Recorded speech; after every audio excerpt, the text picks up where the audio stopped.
Good morning, everyone. If there's one bit of self-help wisdom I'm sure all of us here have heard at some point in our lives, it is to be yourself. As popular as it is, the problem with this little snippet of inspiration is the same with virtually all bad motivational sayings. It's too vague and can also be harmful. If you're a shy introvert at a job interview who has a panic attack every time she's in a room with more than 2 people, being yourself is probably not the best thing to do. In all likelihood, you won't get the job. Aside from that, where's the motivation to change or improve when automatically you're exactly where and who you should be? Reading between the lines of this tired cliche, I think a much better piece of advice, one that can actually lead to positive change in your life and for everyone around you, is to live authentically. What does this mean? Well, you can't try to be authentic. There's no formula to memorize or technique to learn. In fact, the more you think about it, the more likely it is that you're doing it wrong. Authenticity in life is simple. It's a way of being that flows directly from the most important source, your soul.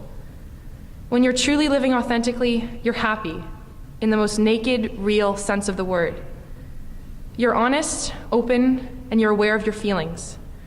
You can think for yourself, you're receptive to change, you can take responsibility, ask for help, and make healthy choices. I think the most important difference between living authentically and just being yourself is that authenticity means you're driven to reach your potential. We live in a culture that is starving for authenticity. We want everyone we interact with, our friends, family, teachers, even political leaders, Rob Ford, to tell us the truth and be themselves. The trouble is, even though we may say we want to live in a way that's true to the beliefs and passions at the core of our being, most of us don't. We often believe that letting everyone see who we truly are can be dangerous, causing irreparable damage to our relationships with the most important people in our lives. The fact of the matter is that we all wear masks. Different masks for different people and different situations. Everything from the class clown to the know-it-all to my personal favorite, the subtle bragger. These masks or personas are a way of dealing with scrutiny and judgment of others, especially if we don't like who we are. We can see it every day at Ridley. Maybe it's the hockey player without any of his teammates in English class. Maybe it's the grade 9 girl trying to break the ice with new people at the first Monday night cafe of the year. They're not always easy to see, but it's not hard to understand why we wear them. We all want to feel accepted by others, including ourselves. Belonging is a very strong and basic human need. If you take APS, world religions, or psychology, you probably know all about Maslow's hierarchy of needs. Belonging falls right in between personal safety and self-esteem on the pyramid.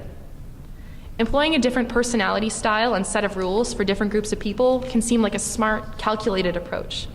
Playing it safe, being appropriate.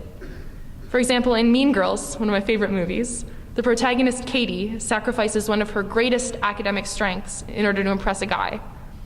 She's an incredibly gifted as well as enthusiastic math student, but she plays dumb in order to fit in with her classmates who, along with the guy she likes, are less than thrilled about calculus and probability. From the very beginning, she feels she's compromising her own identity. Deep down, she's completely uncomfortable trying to fix herself and act like everyone else. We as unique individuals are forever entangled in the paradox of being happy and free, expressing our true selves, and fitting into a system of established social groups.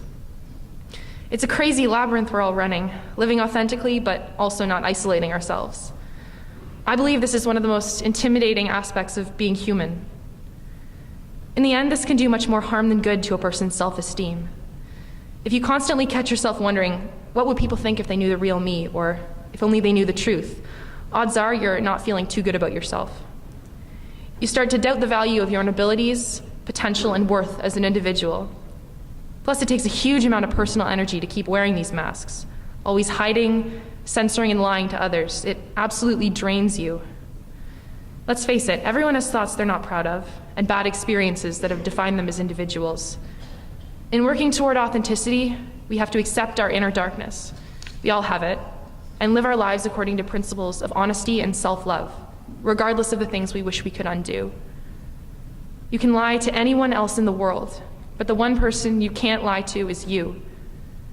Though people wear masks to protect themselves, and sometimes they're not even aware that they're actually hiding from the world, in the end, most people are faced with reality at some point. We may have to accept our inner darkness, but authenticity is not about being an open book, revealing every detail about yourself without rhyme or reason. Being honest doesn't require us to open the emotional floodgates and let our deepest personal hopes, fears, and secrets come pouring out every minute of every day. It might even mean that we have to be silent, to say nothing, understand that we're meant to contain our emotions and work with them ourselves because it's not the right time to share. Everybody wears masks, it's just that authentic people have fewer of them and they wear them less often. They're more flexible, observing what action is best for each particular moment. Their behavior isn't dictated to by conditioning, fears, or expectations. We often form our identity around our beliefs. Their identity, not so much formed around their work, social status, or labels of gender, religion, and nationality. What I'm saying is that labels can define who we are and even trap us within other people's expectations. How many people do you know that say things like, "Oh, he won't like that, because it's not something people from that country do," or "You're in the musical, must not be very good at sports then." Being authentic means you're empowered to choose your actions and words effectively and be what serves you and others best in the moment. The choices authentic people make are true to their values. In reality, this principle is often the hardest to really understand. Throughout the course of our lives, so many difficult decisions cause many of the values we have to clash. Even President Abraham Lincoln, or Honest Abe, was willing to resort to bribery and coercion to accomplish what he believed was the most important thing, abolishing slavery.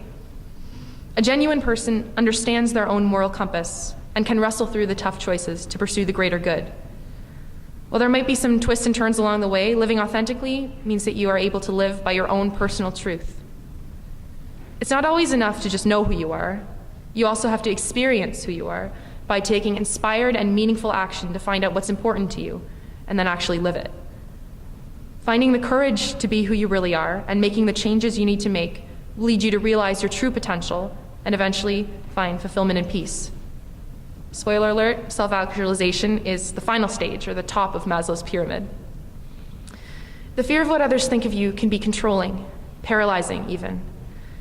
It might be natural for your soul to be compassionate and kind to others, but if you find yourself constantly adjusting your behaviors to keep the peace or be overly friendly so that people will accept you, then you aren't being authentic. Sometimes that might mean that a relationship, be it romantic or between friends, is no longer serving its purpose and you go your separate ways. However, it might mean that the relationship evolves to a new level of connection. Who's to say? When we live in constant fear of vulnerability or believe that change isn't important, we just run around in circles. We don't get to be the authentic us.